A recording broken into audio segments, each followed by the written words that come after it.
നൽകപ്പെട്ട വേറൊരു നാമവുമില്ല. കർത്താവിന്റെ നാമം, യേശുവിന്റെ നാമമല്ലാതെ ഒരു നാമവുമില്ല നമ്മുടെ രക്ഷയ്ക്കായി, മാനവകുലത്തിന്റെ രക്ഷയ്ക്കായി ഈ ലോകത്തിൽ കടന്നു വന്ന ഏക ദൈവം യേശുക്രിസ്തു മാത്രമാണ്. യേശുക്രിസ്തു പാപികളെ രക്ഷിക്കുന്നു, രോഗികളെ സൗഖ്യമാക്കുന്നു. യേശുക്രിസ്തു ജനത്തിന് മാനസാന്തരത്തിന് കാരണഭൂതനാവുന്നു. മാനസാന്തരം ഒരു മനുഷ്യന് ആവശ്യമാണ്, തന്റെ പാപങ്ങളുടെ മോചനം ആവശ്യമാണ്. ദിനംതോറും നമ്മൾ കടന്നുപോയിക്കൊണ്ടിരിക്കുന്ന ഓരോ സാഹചര്യങ്ങളും മനുഷ്യനെ പാപിയായി ആക്കിക്കൊണ്ടിരിക്കുന്നു.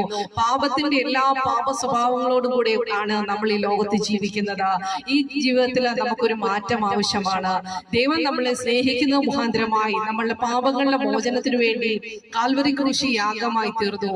ഭൂമിയിൽ ജനിച്ചു, ജീവിച്ചു, മരിച്ചു, അടക്കപ്പെട്ടു. മൂന്നാം നാൾ ഉയർത്തെഴുന്നേറ്റ് കാൽവരി ക്രൂശിൽ നമ്മുടെ പാപങ്ങൾക്ക് മോചനത്തിനു വേണ്ടി അറക്കപ്പെട്ട കുഞ്ഞാട് ഉയർത്തെഴുന്നേറ്റിരിക്കാൻ ദൈവത്തിന് സ്തോത്രം. ദൈവത്തിന്റെ ആ മഹത്വമുള്ള വചനം നിങ്ങളോട് അറിയിക്കുവാനാണ് സന്ദേശം.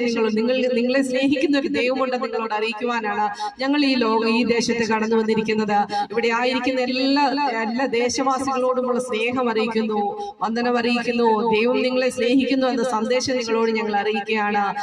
ഈ ദിവസങ്ങളിൽ നിങ്ങൾ ഭാരപ്പെടുന്ന വിഷയങ്ങളുടെ മധ്യത്തില്, നിങ്ങൾ അനുഭവിക്കുന്ന ബുദ്ധിമുട്ടുകളുടെ ഞെരുക്കങ്ങളുടെ വിഷയങ്ങളുടെ മധ്യത്തില് നിങ്ങൾക്ക് വേണ്ടി പ്രവർത്തിപ്പാൻ ശക്തനായ ഒരു ദൈവം നിങ്ങളെ സ്നേഹിക്കുന്നു.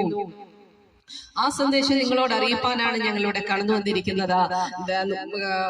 പറഞ്ഞതുപോലെ മറ്റൊരുത്തിനും രക്ഷയില്ല. ലോകത്ത് അനേകരും നമ്മളെ രക്ഷിക്കാൻ